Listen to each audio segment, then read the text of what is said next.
Okay, we're recording now. All right. So, let me just start by saying thanks for coming on the show and sharing your expertise. We have Twitter known each other for a few years now, right? Yeah, it's been since COVID at least. Yeah, I think, ironically, I think it was this subject we're about to talk to that I kind of was introduced to you about the Yeah, whole I think um, so. Keith was the one that recommended me to you. I recommended you to me. So, um, anyway, just for those that don't know who you are, tell us why we should care what you think about history. Well, I don't know if anyone should, but I'm a professor of history at Dalton State College. I am a Miami native, which is important to what we're talking about. Grew up in Miami in the 1980s I'm when, sorry.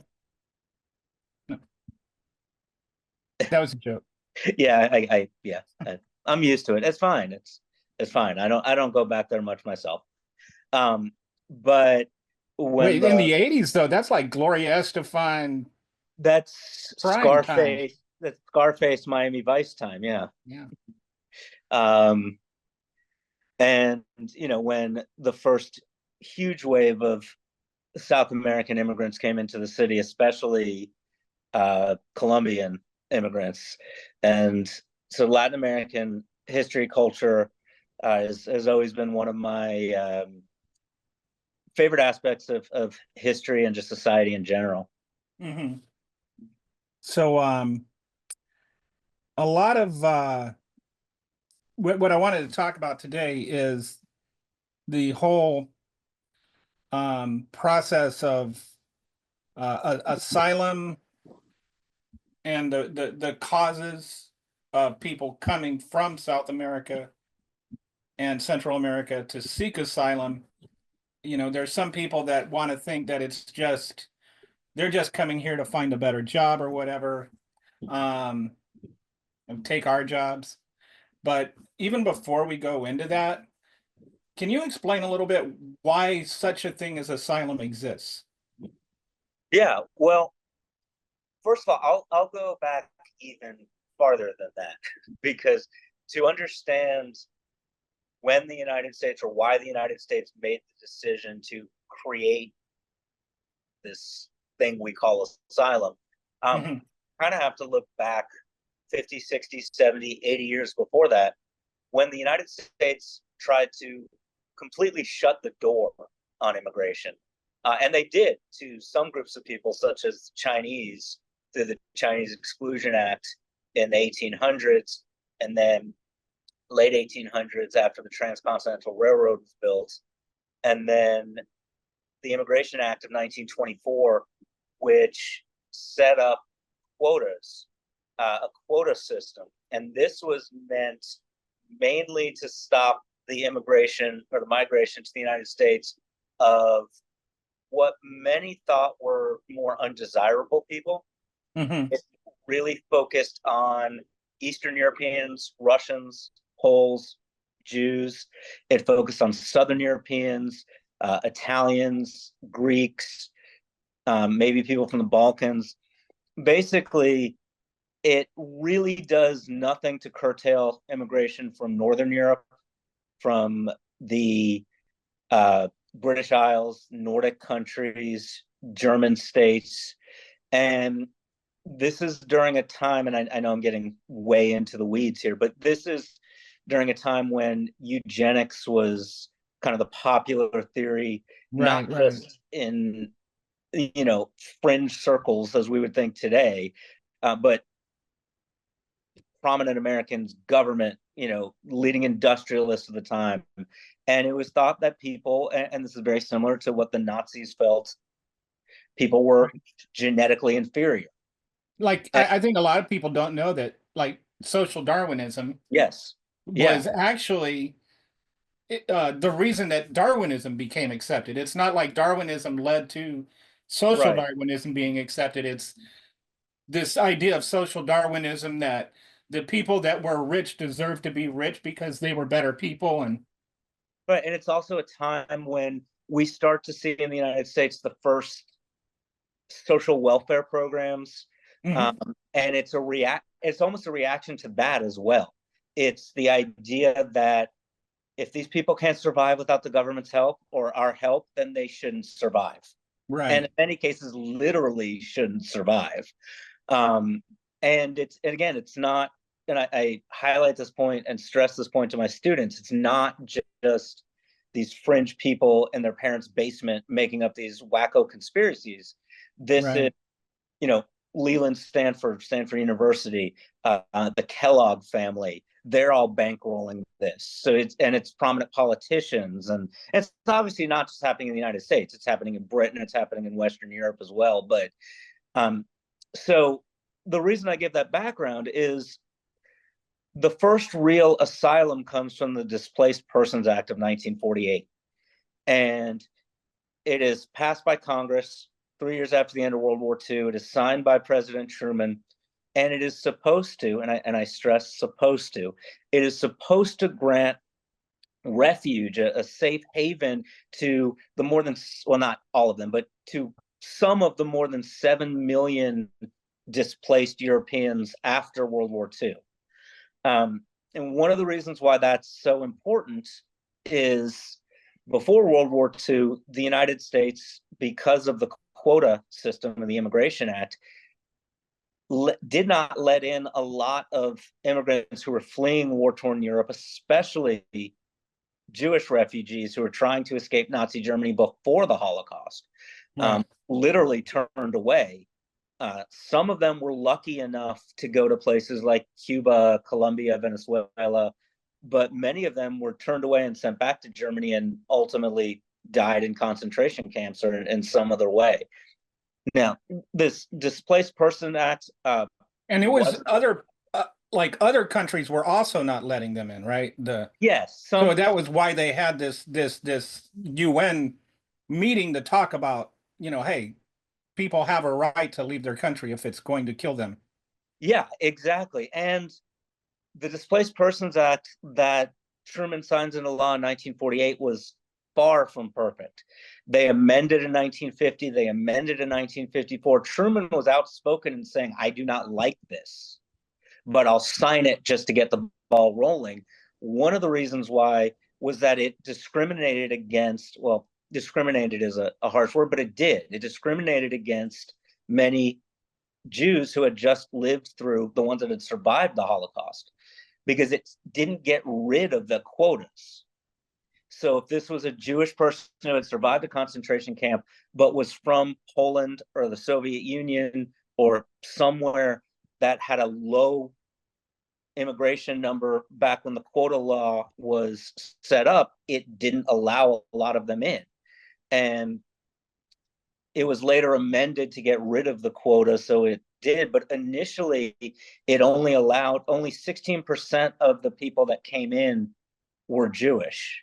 And so there were issues with this law, but it did help. I don't know the exact number because we don't know the exact number, but I've seen around 400,000 people were let into the United States under this asylum program. And that really starts this idea of refugees seeking asylum for a reason and being granted it in the United States, even though there is a lot of pushback to it and restrictions placed on it back in the 1940s. So now, how does that apply to? So the general principle of asylum then is that uh, there's a fundamental human right that if you're being persecuted in your own country, you can leave that country. But Yes. then in order to leave it, you need to enter another country. Yes. So each country has their own laws on what determines whether or not we get asylum, right? Like, Wherein lies the problem. Yes. and every country interprets it differently. And even every president can Mm-hmm. interpret our laws quite slightly differently. Can you explain what the criteria are for asylum, or how different presidents have interpreted certain things differently? Well, before even going to different presidents, we have to look at the fact that it's applied differently even today, or has been since World War II, to different countries or different groups of people. Mm, right, right. Like, for example, after the Vietnam War, asylum was given to South Vietnamese refugees fleeing what was now communist Vietnam.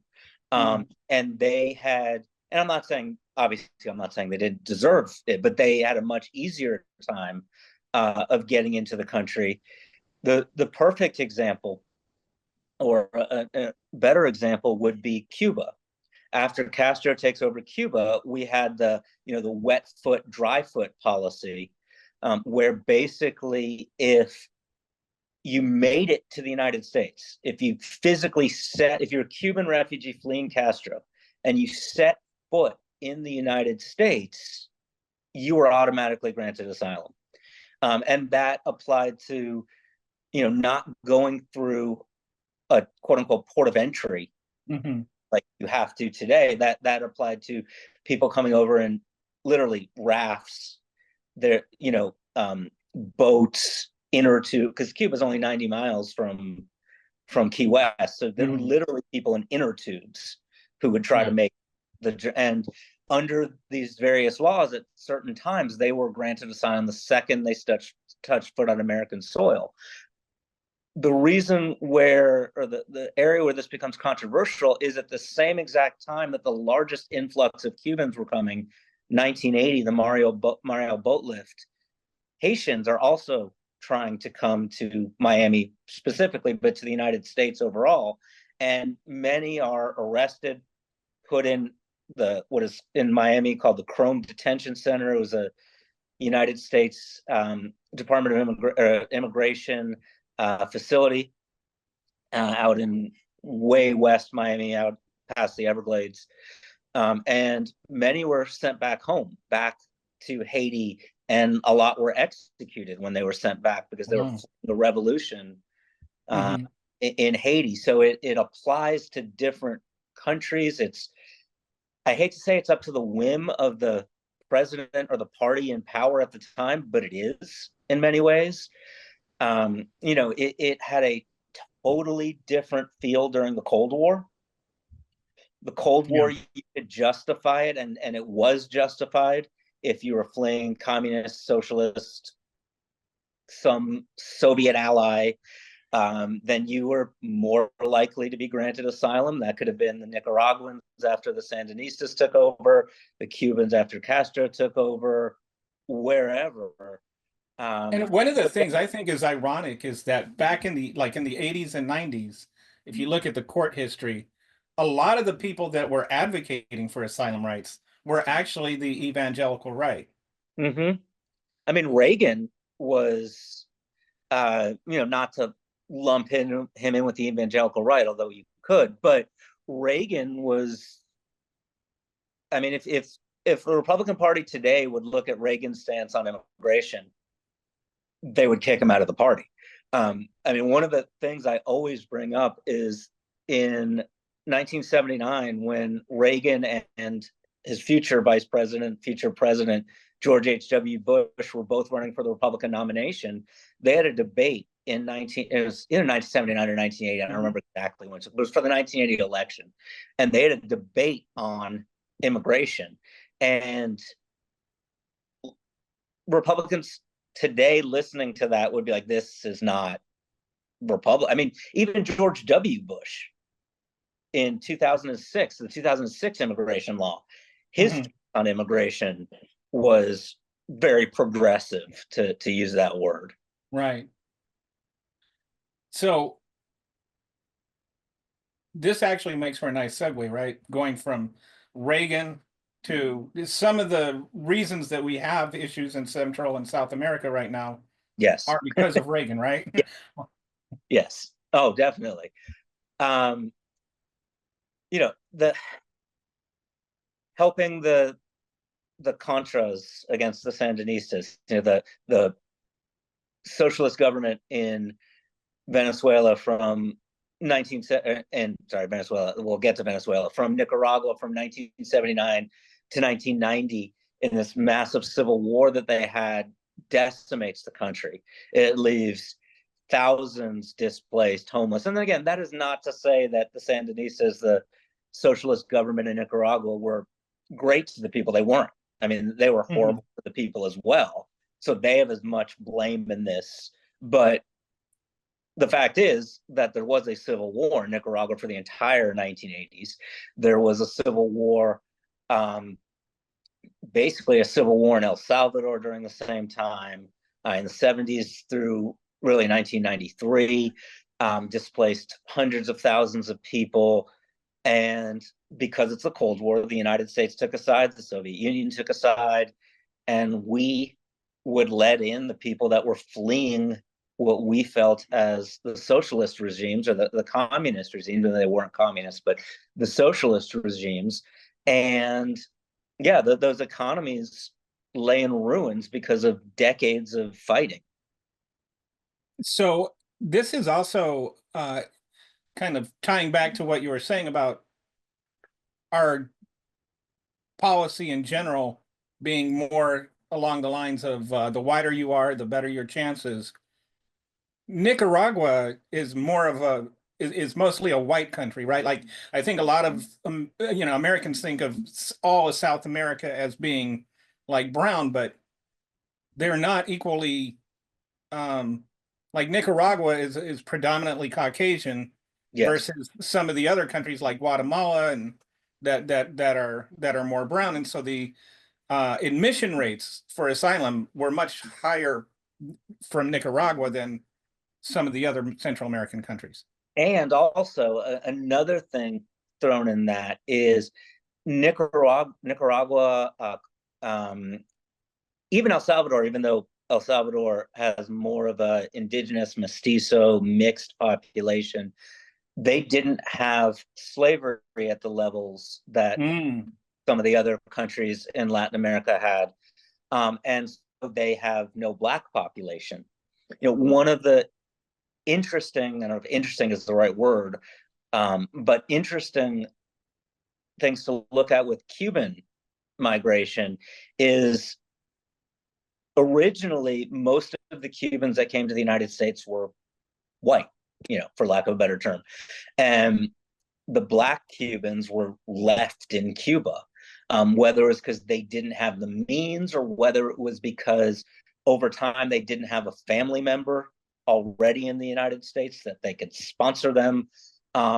It wasn't until much later that you start to see a black Cuban exodus to the United States. And there still is a disproportionate in Miami, New York, and other cities with large Cuban populations, Cuban American populations, great disproportionate white to black Cuban population compared to the island of Cuba today, which has a large black population. And the same can be said for Honduras and some of the other, Costa Rica and some of the other countries as well. So so going back to the Central America, the Sandinistas and everything, I think I redirected you accidentally. No, Um, so so there was all this upheaval going on, and that was creating people to come here to seek asylum, right? And then there's like some gangs that formed here, right? no, yeah. Like I think one thing people don't understand is you always hear MS-13 thrown around. Mm-hmm. They're a real gang. They're a horrible gang. They commit horrible atrocities, but they were formed in the United States and then went back to El Salvador. Right. So when people say MS-13 to use it as a scary boogeyman, it's an American gang. They're El Salvadoran or Salvadoran or Latin Americans, but some of them, many of them were born in the United States of Salvadoran heritage or descent. But yes, I hate to pick on the United States too much, but we created this problem. It was created in our vacuum, not down there. Now, obviously, there are gangs that are created in Colombia, in Venezuela, in El Salvador, in these countries, and they have a major problem. And Guatemala has one of the highest gang violence rates in the world right now, and that's why Guatemalan asylum seekers and Guatemalan immigration to the United States has spiked over the last 10 to 15 years.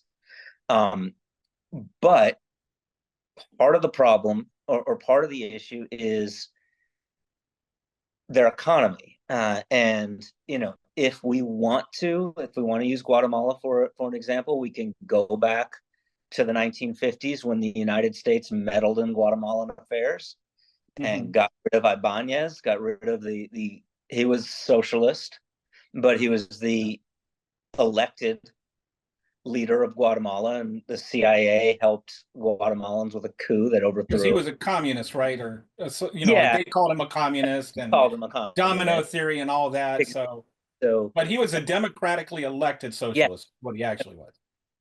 Same thing in Chile with Allende and Pinochet. Allende was a socialist. He might have actually been a full-blown Marxist, but democratically elected by the people of Chile.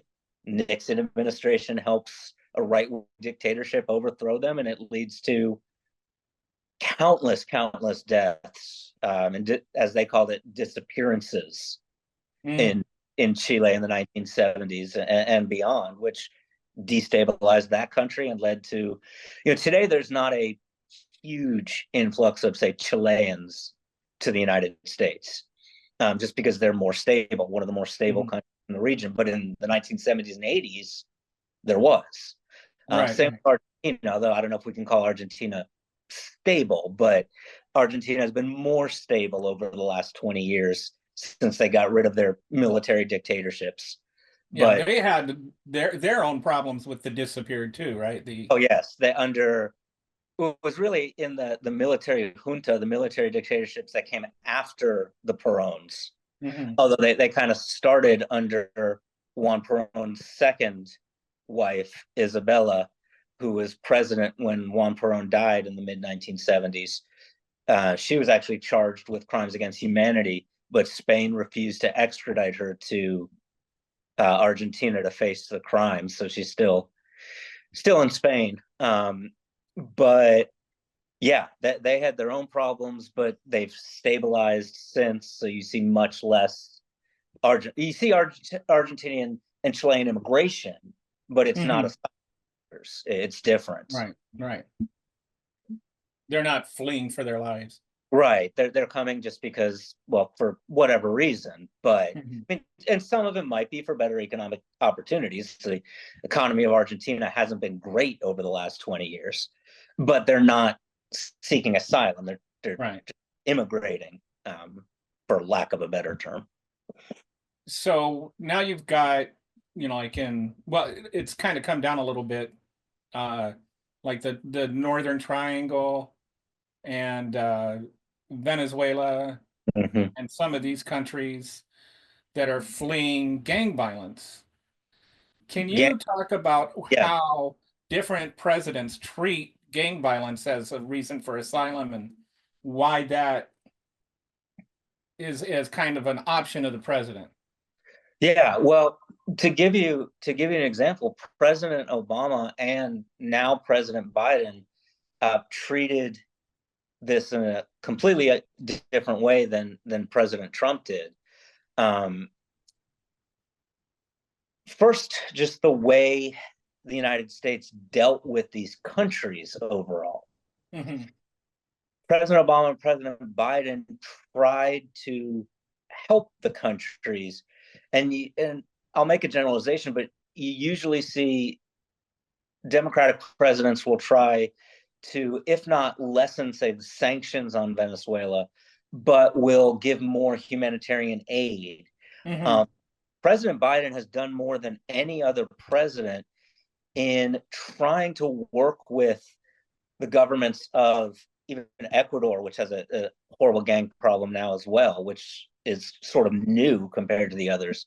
But Ecuador, Colombia, these countries sort of in the northern cone, the northern triangle in South America, work with their militaries, work with their police forces, give them hundreds of millions of dollars, not just in humanitarian aid, but to help fight the root problem or the root cause, or one of the causes, which is the gang violence. And the Trump administration, for the most part, rolled a lot of that back.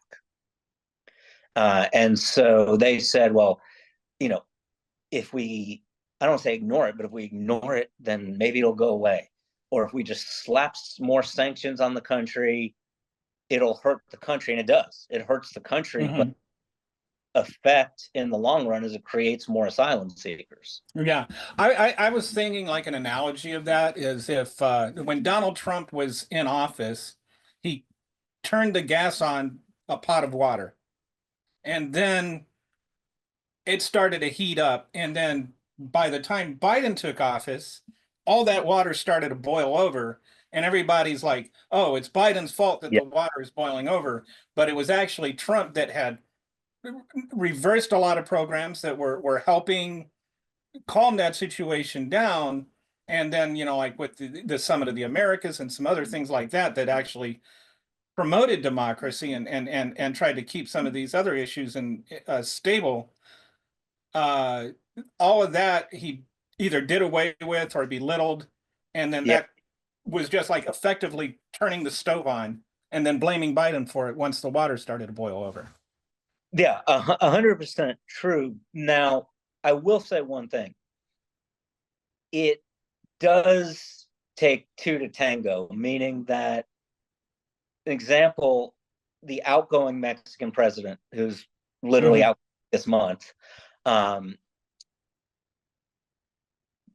don't want to say stopped, but kind of let the gangs do their own thing over the last 6 years. Yeah. He was like, I'm just not spending my resources there. And yeah, obviously not to give Trump a free pass, but Obrador's policies was like a hands-off approach to the cartels. Now we could come up with conspiracy theories or reasons why he did that, but that was his policy. The new president coming in, Scheinbaum, has said that she's going to take a more hands-on approach to the cartels and actually try to root out a lot of the issues which the United States had been asking Obrador to do. Even President Trump was asking him to do that. But it does take both sides to work. But yes, President Trump did not help the situation by rolling back a lot of the aid and rolling back a lot of the things. And the worst thing that President Trump did was his rhetoric. One of the reasons why Obrador didn't want to work with the United States was President Trump's rhetoric. But he still took I would say Obrador still took a horrible approach to the cartels, regardless of President Trump's rhetoric. But yes, and that is something that President Biden has been doing, is trying to actively work, and it's hundreds of millions of dollars in aid to various countries. And that's when you hear people say, America first, no money should go to this, but I want to close the border. It's not the way it works. Right. Can't fix the immigration problem without, unfortunately, investing billions of dollars, hundreds of billions of dollars into Latin American economies, police forces, joint task force on crime and drugs, between the DEA and militaries and other countries and stuff like that. It's not 1906. It's not even 1930. We can't be an isolationist country. It's just not feasible, especially if we want to get to the root of the problem of massive migration. Because even if we can agree that people that are asylum seekers deserve the right to at least try to come into the United States, we do have an immigration problem.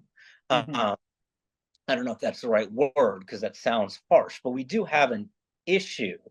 And so we need pathways to citizenship. We need to help the economies and the political situations in other countries to make it less likely that millions of people are going to try to come into this country. Yeah. And for the ones that are trying to seek it through a legal way, we have to make it easier for them to do that. I was reading recently, this was a number that just shocked me. 12 years ago, worldwide, there were 10 million refugees around the world. Now there's 120 million.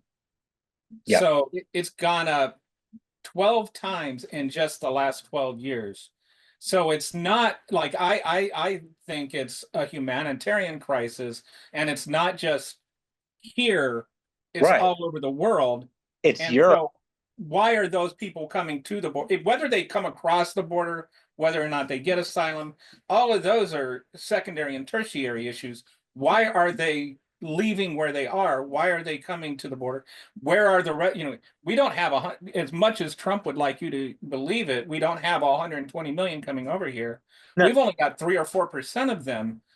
Right. So it's not even like we're taking our fair share, being the wealthiest nation in the world. So it's a much bigger issue, right? Of all over the world, and not even just Central and South America. I mean, you have countries like Austria, which has 10 million people in it, proportionally taking as many or more migrants and immigrants into their country as we are. They're taking a lot of, and so is Germany, but Germany's obviously a much larger country, but they're taking in a lot of migrants from Turkey, a lot from, Kurdistan, who have been displaced because of the wars and the violence in, Kurdistan, but inside the borders of Iraq and Syria. What has gone on in Syria has displaced, millions of people as well. And unfortunately, what you're seeing in some countries in Europe, such as Hungary with Viktor Orban, and France with how well the right-wing parties did there recently, is a vicious backlash to the immigration there. Mm-hmm. So unfortunately, it's a worldwide issue, sort of the backlash to the immigration. But one of the things I think we don't talk enough about is climate change. And yep. Yeah, at first, I was going to say, I hope he's going to climate change. Oh, I'm going there. At first glance, people are like, well, what does climate change have to do with immigration? Well, it is listed from Latin America to the Middle East to Africa to wherever. It is always listed in the top 3 of reasons that asylum seekers are seeking asylum. It hurts the economies. It hurts the jobs. It fields, farmers in these countries, their fields are drying up. They can't, hotter climates or wetter climates or, the hurricane, whatever it is. And then just homes are getting wiped out by hurricanes and tornadoes and mudslides. And so you have people that they don't have homes anymore. I mean, you look at the United States and what just happened in North Carolina with hurricane. I mean, there's an entire town in North Carolina that was wiped off the map. I just read yesterday that I-40 near the Tennessee, north of Asheville, near the Tennessee-North Carolina border, is going to be closed until September 2025. Wow. So almost a complete year, an interstate in the United States that got washed away because of a hurricane in the mountains of North Carolina, not the Florida coast or not, Key West, the mountains of North Carolina. So that's in supposedly the richest, wealthiest, most advanced nation in the world. Imagine when something like that happens in Haiti or something like that happens in wherever, where their economy is not as strong. Their economy might even be in shambles before a natural disaster. And then the government is not stable, and these kinds of things can further destabilize the government. Right. Or you have a government that may be led by a dictator like Venezuela, where elected, but a dictator who doesn't want to help the people, doesn't care. Um, you've seen that throughout the years in Cuba when they've been hit by hurricanes. Um, like back when Castro or even his brother were in power, they didn't do efficient measures to help the people. So yeah, it's climate change and the change in weather patterns and the El Nino effect and all of that is leading to migration. So it's not so much a just an us problem, and it's not so much a border problem. Um, it's more of a international problem with multiple causes. And With it's like one of those things where I feel like we get so reductive in our binary because yeah, everything is like liberal or conservative now in right. American politics, right? And so everything has to have like one cause. And so it's like inflation is either caused by, Biden's spending or it's caused by price gouging, and Yeah, it can't be that both of those things factor into it and then a lot of other things factor into it. And it's actually a complex thing with a lot of nuance involved. Immigration is a lot like that, right? The so-called immigration crisis is there's all these different things that are involved, and it didn't start under Biden, and it didn't start under Trump, and it didn't start under Obama. It right. started, going back, like you said, even a century with different ways that we've adjusted our immigration policy to favor uh, less pigmented people, we'll say. Yeah. Um, I we've mean, also the first anti-immigration law in the United States was passed in 1798. So the United States did this from literally start, like 10 years after the Constitution was written. We have the first anti-immigration law in the United States, the Alien Laws, the Alien Acts. Um, so yeah, we have a history of this, and obviously so do other countries. But again, I think the point that we have to hammer home is it's not all our making, but we have to acknowledge that some of it is. right. Whether it's the destabilization of the governments in the region that we did throughout the Cold War and even till today, whether it's, we don't like Maduro, we don't like Chavez in Venezuela, so let's slap these, just restrictive uh, tariffs and laws and embargoes and all this stuff on them to hurt them because they're our enemy. Mm-hmm. Which what it really does is it hurts the people, and the people are like, okay, we got to leave, and where are we going to go? We're going to go to the United States. Right. So we are guilty of creating or helping to create or further along this issue. So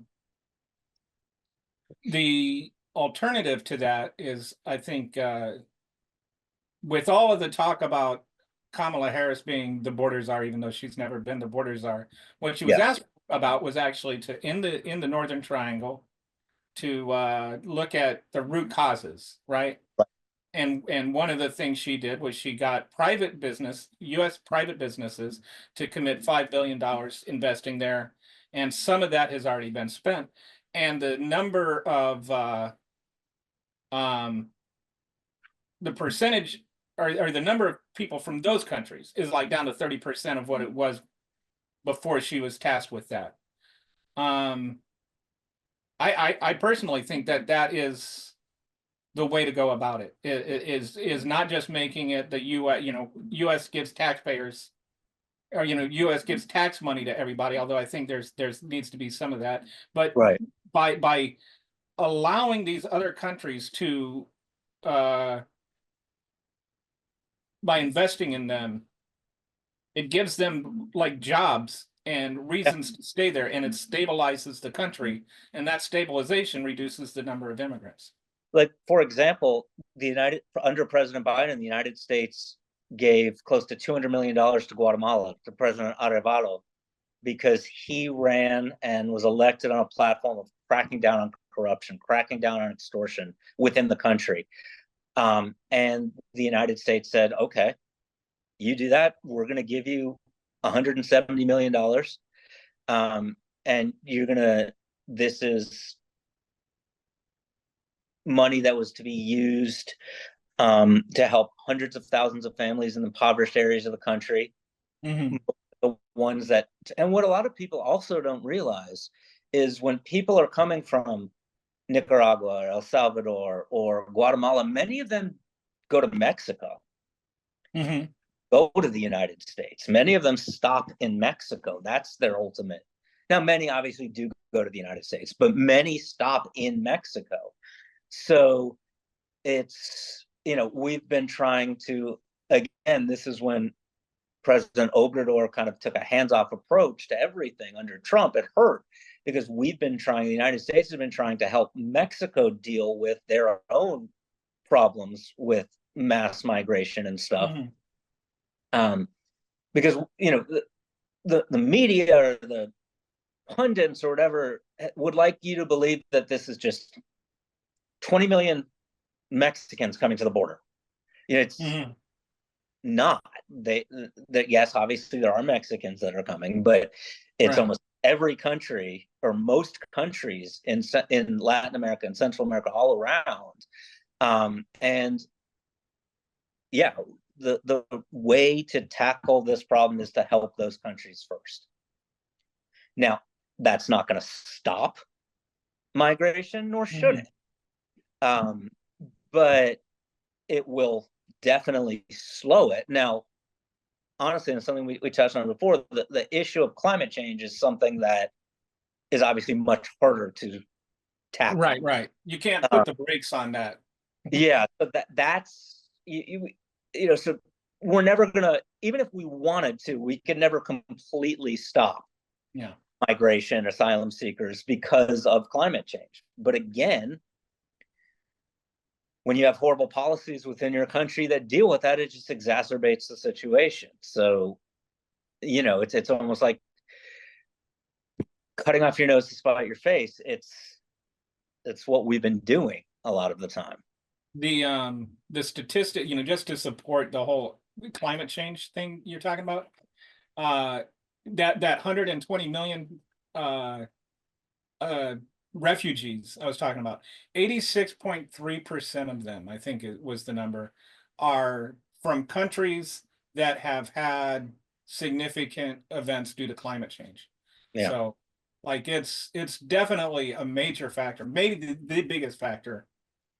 Yeah. I mean, in Venezuela, 72%, there was a poll taken in Venezuela in 2022, so under Maduro, and 72% said of people that were asylum seekers said economic reasons, poverty, food insecurity. Mm-hmm. They didn't say climate change, but all of those things are still linked to Right. climate. And And so, I think, like, people talk about, like, oh, economic insecurity is not a reason to seek asylum, and it's like, if if if I'm going to die if I stay in my country, yeah, does it's it really need to have, like, oh, it's okay if I, like, if I get killed by the government, then that's bad. But if I just starve to death and my children just starve to death, right. then, like, you just got to live with that, which of course you can't. But, like, if you're going to die there, you're going to die there. You don't much care why. Yeah, you know, it's food insecurity has become sort of I hate to use the term politically correct term, but we might as well just call it starving to death, because it's not like these people are sitting there and saying, oh, well, I'm not going to be able to eat a steak this month, I'm going to have to eat ramen. That's not it. Yeah. It's, I'm literally not going to be able to feed my family. Yeah. All my crops have dried up, the government is not helping in any way, there's no social welfare program, the government has appropriated, I mean, again, I hate to be the historian, but this is what the United States did going back to the early part of the 20th century with the various companies like the United Fruit Company and all these that went into Mm-hmm. places like Nicaragua and other places in Latin America and took the best farmland for their own. And so you literally had American companies, or some were British, but mostly American companies take 75% of the good farmland in Nicaragua or El Yeah. Salvador or Guatemala So yeah, of Well, course, Guatemala was literally basically owned by the United Fruit Company, right? And that's why yeah. the And so CIA, when they went the food, yeah, socialist, they were going to seize all that, which is like, I think, is that like Dole? Uh, United, or yeah, United Fruit Company, I believe, is Dole. Yeah, and so then they're like they're going to lose all their farmland there, and so that's why the CIA, it was basically to protect American corporate interests. yeah. I mean, if you look at the United States gets involved in Nicaragua, people say, well, the United States got involved in the '80s. The United States got involved in Nicaragua in 1912. It Yeah. began so-called banana wars. I mean, they were called the banana wars largely because American companies and American interests were coming in and taking over the food production and taking over the farmland. And we installed the Somoza family, which lasted until 1979. It was a dictatorship, but it was three father, son, grandson from the 19 teens to the 1970s that we installed, we backed up with the military was the United there were components of the United States military in Nicaragua from 1912 to 1934. Wow. Same in Cuba.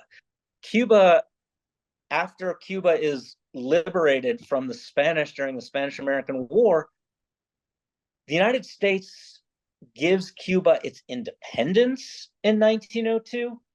And I'm not doing this to side with Castro, so I don't want to be Mhm. accused of that, especially by my friends back in Miami.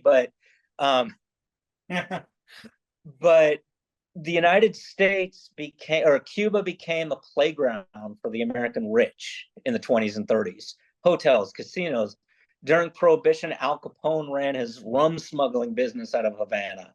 He had a mansion in Havana. The Cuban government could not blow their nose without asking permission from the United States. And that was the way. And, to be quite honest, that goes all the way back to the Monroe Doctrine in the 1820s, when the United States told Europe, this is our neck of the woods. Mhm. You're looking over in Africa, you're looking in Asia, whatever. This is our neck of the woods. Stay out. Mhm. Now, we didn't act on a lot of it until the 20th century, but the roots were going back to the early 1820s. So that's interesting. A lot of like this was our God-given Yeah, manifest area destiny. of the world, and and so Yeah, whether you're going west or when south or when they rolled out Manifest Destiny in 1840s, there was a newspaper during the 1844 election that said, I'm paraphrasing, but it said, God has put the United States on a hemispheric career. May her uplifting values spread democracy through all of North America and South America as well. Mhm. Teddy Roosevelt in the 1890s, before the Spanish American War, before he was the Teddy Roosevelt that we know, he was Assistant Secretary of the Navy. But Teddy Roosevelt said the United States needs a consistent foreign policy that not only kicks Europeans out of the Americas, but makes every country in Latin America, every island in the Caribbean, either under American control or under American influence. Wow. So So yeah, we mark this as our territory, for lack of a better term. and a lot of that mentality is still present in all this America first Christian nationalism, like that. Yeah, We are God's designated authority as a nation on earth, or some kind of weird nonsense like that. right. And it's funny because they will people will say that out of one side of their mouth and then say we have to be isolationists out of their other side of their mouth. So it's pick your like choose which one. You can't have both. Yeah, logical consistency from Republicans is very scarce these days. Yeah, yeah, So like to go back to the burner example, Donald Trump did not cause all the problems, but he did crank up the burner and then right. kind of complained when all the water started boiling over when he wasn't in office anymore. What can we do to turn down the burner? Like Well, what is, like Kamala's done some things and Biden's, what else can we do? I mean, I think just to reiterate one of the things we talked about before, the first thing that needs to be done is helping to, and it's obviously not going to be 100% complete, but helping to stabilize the issues in the countries. Mhm. Whether that's politically, mostly economically, but obviously in some cases politically. Venezuela would look very different if Maduro accepted the election results every time, or if they Yeah. didn't have rigged elections, to borrow a phrase from Donald Trump. But they actually do have rigged elections, unlike Yeah. the United States. But, that's one. So obviously, politically, you know, I don't want to sound like Reagan in the 80s or even Kennedy in the 60s, but liberate Cuba from communist rule. And I'm not saying send in, Cuban exiles trained by the CIA in the Bay of Pigs, but, Cuba, it's interesting because Cuba, when Obama sort of tried to normalize relations with Cuba, Cuban migration slowed down. Hmm. Unfortunately, COVID was not handled well by anybody, but COVID really wasn't handled well by the Cuban government. And so Cuban migration has picked back up. And that's largely due to what happened in COVID. And so, I mean, their economy now is worse than it was 10 years ago. And a lot of that is because of COVID as well. But Cuba was on the right path when we Hmm. tried to normalize, relations with them. If we can somehow do that in Venezuela, which it looks like we might be able to, that'll go a long way. Obviously, won't solve the problem, but it'll go a long way to slowing down migration and immigration and stuff like that. And again, And we don't. the New Mexican government, it sounds like we'll be able to work with them a little better. Yeah, the incoming president, Scheinbaum, she seems like she's very open to at least going back to the way it was when President Obama was in office and the relationship with the United States. Not that the United States had a bad relationship with the Mexican government, but Obrador did pose some issues. But yeah, having working relationships with all these governments, whether we like them or not, is definitely something that would help. But as much as the America First people hate to hear this, we have the money. Hmm. We have the money. And if we send $300 million to Guatemala, that is not $300 million that is not going to be sent to North Carolina. It's Hmm. just like send all this stuff to Ukraine. That is not money that we would spend in wherever inside the United States. What a lot of people don't realize is all these things are budgeted different. They're different pots. A lot of this falls under the Defense Department budget, Hmm. which if we don't send the money, say to Ukraine, I'll use Ukraine because it's the best example. If we don't send that money to Ukraine, it's not going to go to fixing roads in North Carolina. Yeah. It's be to building another F-35 or whatever. It's in the Defense Department budget. You can't take it and put it Yeah. in Yeah. whatever Right. Right. Right. department budget or labor department budget or schools, education, which the Republicans want to get rid of. But anyway, but it's Yeah, and just that it's funny that they talk about, oh, why aren't we spending this money on the American people? But they're the ones that are always resisting spending money on the yeah, American people. exactly. And but again, if we send hundreds of millions of billions of dollars of aid to Latin America, it's going to help get the Republicans what they want in the long Mhm. run, flow of migration. And B, again, that money is not going to go fix a pothole in, you know, Opelousas, Louisiana. So, So, okay, I think it's a good discussion, like just to look at things beyond, you know, how many people are trying to get over the border, and to only just consider that it's a worldwide situation. And right.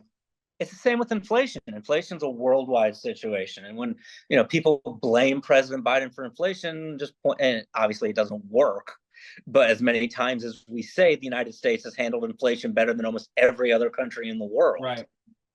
But that goes back to their America first attitude, is they're so, you know, focused, that blinders on, they can't see the bigger picture. And overwhelming majority of migrants that are coming to the United States are trying to do it legally. Yeah. Yeah. And even the ones that quote unquote sneak across the border, once they get into the United States, they turn themselves into the first law enforcement official, border patrol, police, whatever, that they see.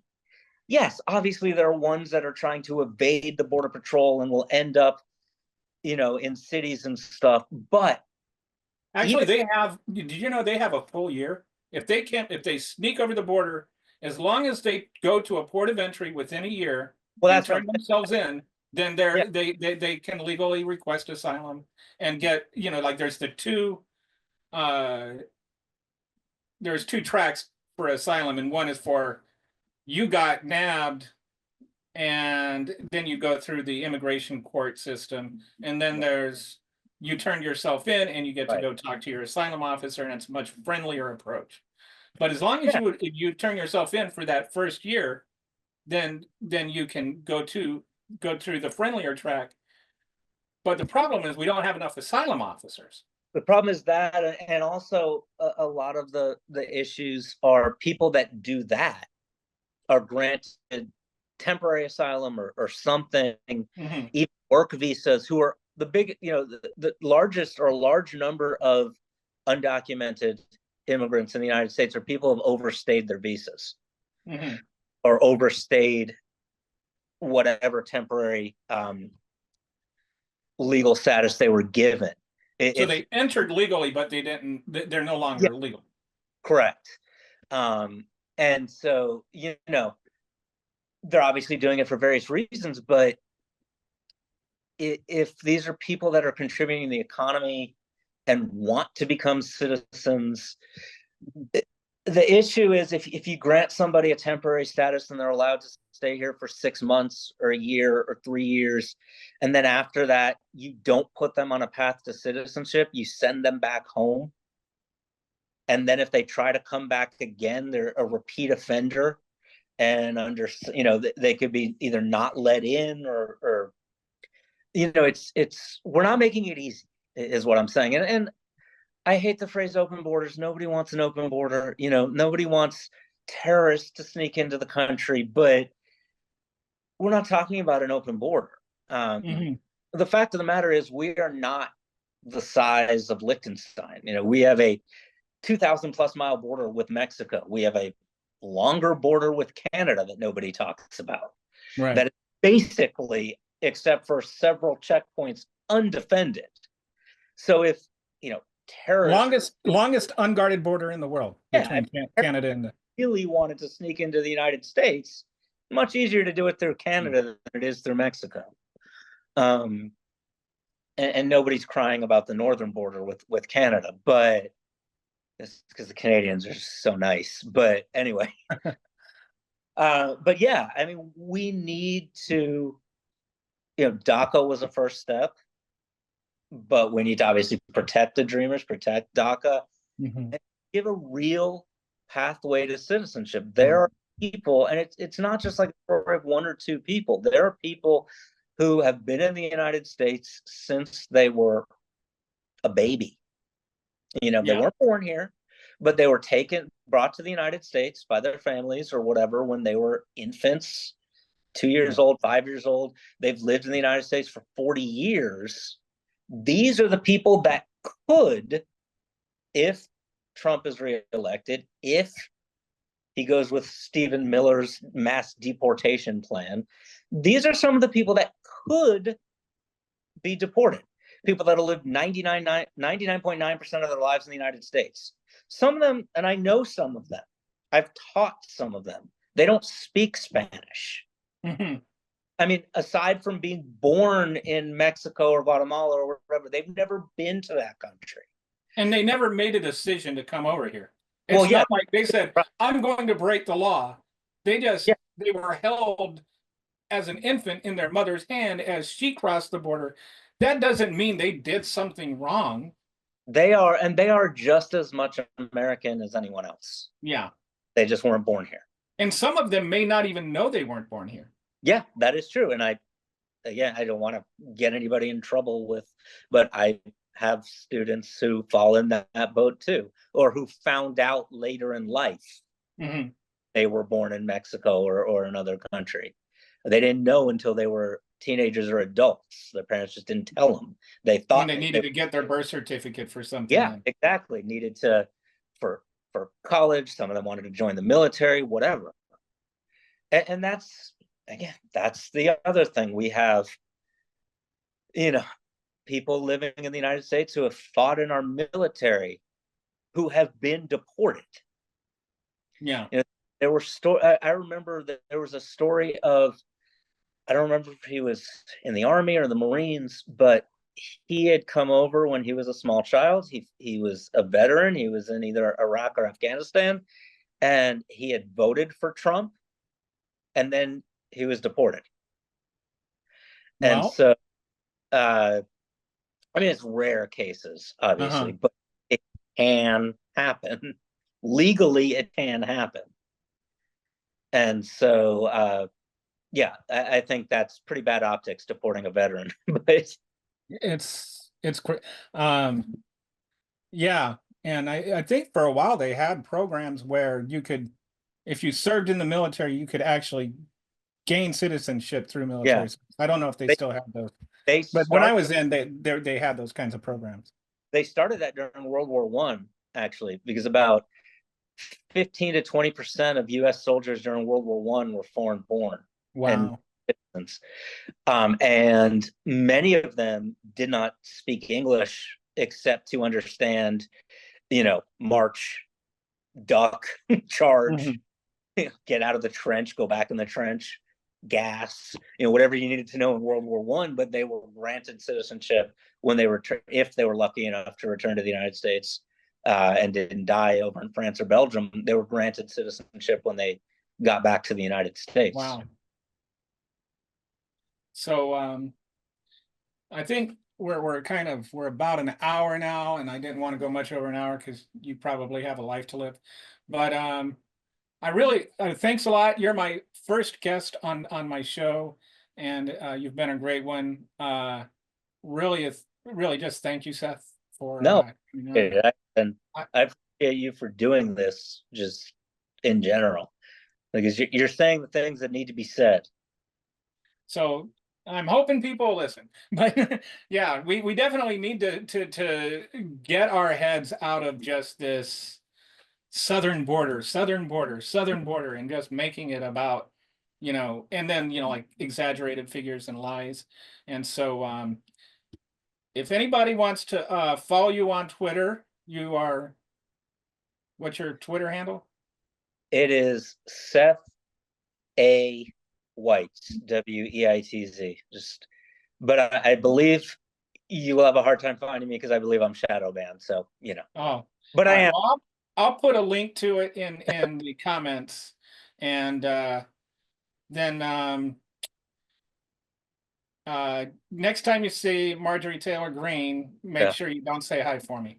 She was at my place of work apparently recently when Oh no. I was not there, but one of my colleagues saw her and turned around and walked the other way.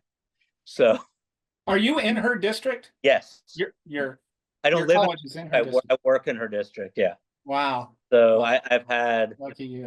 several students who have gone on to intern for her. Wow. So yes, she is. Yes, she is all of Northwest Georgia. So that is the district where I work. So Well, she's blaming the storm on the liberals. that makes sense. We have weather machines along Yeah. with our space lasers. Well, the space laser, I was going to say, they're probably in the same storage Well, I facility. think the space lasers is more of a you thing, right? Like, Yeah, that's that for would. the Jews. Yes, but I wouldn't be shocked if we started the storms too. I don't know. Oh, okay. So, all right. Thanks again for coming on, and talk to you on Twitter. I'll link you once we get this thing up and running.